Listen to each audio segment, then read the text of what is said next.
du logis, que tout est comme il faut. Et si l'on vient me porter de l'argent, que l'on vienne vite me quérir chez le docteur, mais si l'on vient m'en demander, que l'on dise que je suis sorti, que je ne dois pas rentrer avant le soir.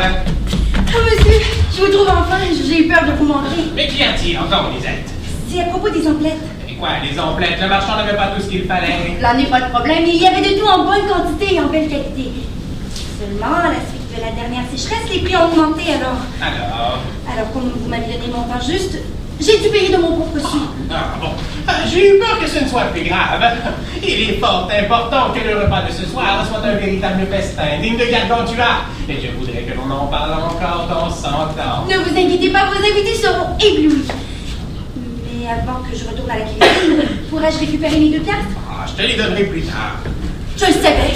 Mon maître pantalon est un ratin, un griffe-sous de la pire espèce. Vous aventurez pas à faire commerce avec lui, vous serez à tout coup perdant. La grande fortune en fait foi. Maintenant, j'ai assez perdu de mon précieux temps. Retourne à tes chaudrons. Avant que vous m'ayez remboursé mes 2 piastres. Tu oses me tenir tête? Il le faut bien. Sinon, je peux dire adieu, mon bien, c'est durement gagné. J'en ai frotté de l'argenterie et de la coutellerie pour ces 2 malheureuses piastres. Tu les as trop frottés, justement, et j'ai dû acheter un service tout neuf pour remplacer l'ancien. Je te retiens donc tes 2 piastres et compte-toi chanceuse que je ne t'en demande pas davantage. Quoi? Mais qui est le toupet? Votre coutellerie appartenait à l'arrière-grand-mère de votre arrière-grand-mère. Les couteaux étaient tellement usés que vos invités n'arrivaient même pas à couper leurs patates. Et c'est sans compter tout l'argent que tu me voles, aussitôt que j'ai le dos tourné. Mais je rêve! Me traiter de quel, moi? Une domestique dévouée qui ne rechigne jamais devant la besogne. Reprenez vos accusations, sinon je vous rends mon tablier. Et forcé d'avouer que je suis allé un peu loin. Mais sa réaction me réconforte et me prouve son honnêteté. Lisette est une servante fidèle et vaillante. Quoique un peu trop impertinente. Alors, j'attends. Gardez votre tablier, je vous les donne. Mes 2 piastres? Vos excuses? Mon argent. À la fin du mois. D'ici la fin du mois, vous aurez eu 1000 affaires en tête qui vous feront oublier cette petite dette. Mais non. Oh que si. Et dites-moi, vous vous répugnez à me rembourser mes 2 vulgaires piastres, mais vous n'hésitez pas à débourser de grandes sommes pour rafraîchir et décorer à la mode votre maison qui, ma foi, en avait bien besoin. Cela sans parler des victuailles pour le festin, des musiciens et de tous les rubans que l'on suspend partout. On pourrait croire que vous préparez un mariage. Quoi? Mais qui t'a dit que je préparais un mariage? Personne. Mais on t'en a glissé un mot. Non, je l'ai simplement supposé. Vous vous mariez? Mais vas-tu taire? Ne crie pas! On pourrait t'entendre. Qu'y a-t-il de mal à savoir que vous allez prendre l'épouse? C'est que l'affaire n'est pas totalement réglée, mais j'ai déjà donné ma parole. Et si tout se déroule comme prévu, nous célébrerons la noce dès ce soir. Dès ce soir? Mais vas-tu taire, idiote? Tu pourrais vivre mes projets. Pourquoi vous dites garder le secret? Madame est-elle si convoitée? Elle est un pur joyau. Et vous qui avez de l'affection pour les richesses? Ah, je vous connais. C'est l'une de ces riches veuves célibataires que tous les hommes tentent de séduire. Nous ne parlons pas d'une veuve. La fille d'un riche bourgeois, alors? Sa famille n'est pas particulièrement riche. Mais cesse de jouer l'inquisitrice, tu ne le sauras pas. D'accord, j'arrête mon enquête et je ne saurai pas que vous allez épouser la fille du bourgmestre. La fille du bourgmestre, jamais. Elle est si peu avenante, elle ne trouvera jamais de mari. Ou bien Agathe, l'aînée du marchand de tissu? Tout de même, n'exagère pas. Agathe est bossue, belle et en plus elle louche. Et à votre âge, vous n'allez tout de même pas épouser la belle Angélique, la fille du capitaine? Non. Mais qu'est-ce que ces hésitations et ce tremblement dans votre voix? Je connais vos manières. Lorsque vous grattez la nuque, c'est que vous mentez. Il commence à se faire tard et on vous attend aux cuisines. Laissez-moi maintenant. Avant, vous m'y affirmez sans l'ombre de doute que ma très chère Angélique ne fait pas partie du destin. Pas du tout.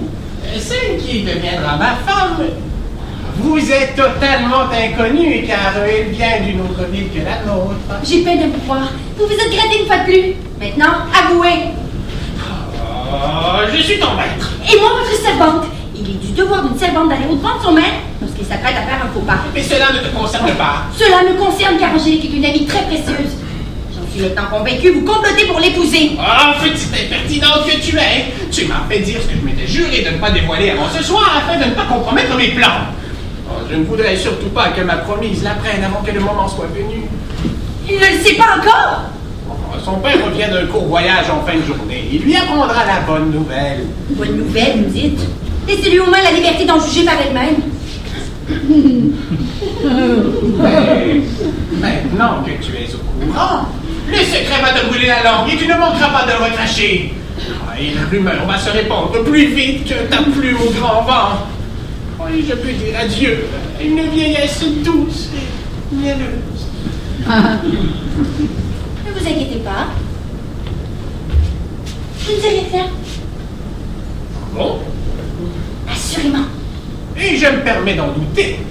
Moi, tu sais, bouche cousue. Voilà que tu deviens sensée et obéissante. J'en suis bien content. Mais à une seule et unique condition. Que vous me remboursez mes 2 piastres. Ah, je me suis réjoui trop vite. Tu auras beau la maquiller, ta perfidie réapparaîtra toujours. C'est à prendre ou à laisser. Je dois comprendre que je n'ai guère le choix. Une fois que je tiens les rênes.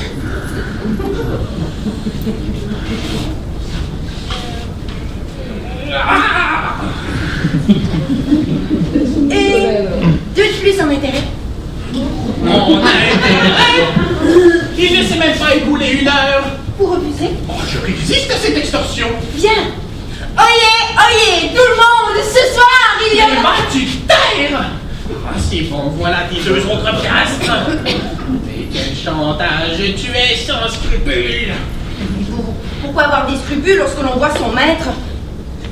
Les yeux roses au sec. Vouloir cueillir une petite jeune pousse, une fleur, du sel de surcroît. Mais attention, ne prends pas trop tes aises et garde du respect pour ton maître. Mais je vous rends service. J'ai dit tout haut et sans embarras qu'on le murmurera bientôt dans votre dos. L'idée de choisir une épouse si jeune. C'est que je veux un héritier. Tout à fait. Je n'ai pas de fils et après mon départ, je veux qu'un héritier reprenne mes affaires et continue mon œuvre. Ah, et ce n'est pas une vieille pouliche pleine de poils qui me demande fils. Avoir un héritier. Voilà des sentiments nobles que je ne vous connaissais guère. Et tout de même, vous devriez songer plus d'une fois avant de commettre une telle bêtise. Vous risquez de vous attirer des ennuis. J'ai réfléchi, ne t'inquiète pas. Avant que tu ne m'interrompes, j'allais justement consulter le docteur et le philosophe à ce sujet. Et je m'attends bien à ce qu'ils dissipent mes doutes. Du moment que vous les payez bien, ils le feront. Mais qu'est-ce que tu insinues? Oh, rien. Ne vous attardez plus, je retourne au travail. J'espère seulement qu'ils sauront bien vous conseiller. Oh, mais puis-je lui faire confiance? Je n'en suis pas certain. Mais elle sait très bien que si elle me trahit, je la punirai sévèrement. Cela devrait suffire. N'en demeure pas moins qu'elle a nourri ce doute qui me hante et m'obsède. Je crois qu'une bonne discussion avec le docteur et le philosophe viendront à bout de mes dernières craintes. Ah, douce Angélique, dès ce soir, ta beauté et ta grâce agiront comme un baume sur ma triste existence. Pourvu que tout aille comme prévu. Ah, le pauvre. Le voilà qui court à sa perte. Mais quelle mouche l'a piqué? Lui qui habituellement protège jalousement son argent, le voilà maintenant prêt à le répandre pour une histoire de sentiments. C'est à ne rien comprendre. Il m'a traité de voleuse et me fait constamment subir ses fautes et ses humeurs. C'est entendu, moi, une voleuse. C'est vrai qu'il m'arrive de ramasser quelques sous tombés derrière un meuble ou au fond d'une armoire. Je considère ça comme du pourboire. Avec lui, oubliez les récompenses. Ce vieux père ignore totalement ce qu'il en est. Je pourrais profiter de la situation pour me payer une petite revanche. Il ne manquera pas de me punir ou même de me battre si je me mets en travers de ses plans. Et que penser de l'infortunée Angélique qui ignore toujours qu'elle devra partager la destinée de ce funeste personnage? Oh mon vieille canaille, tu ne toucheras pas un cheveu, ma très chère amie. J'en fais le serment et je vais de ce pas la rejoindre pour trouver toutes les combines possibles pour lui éviter ce supplice.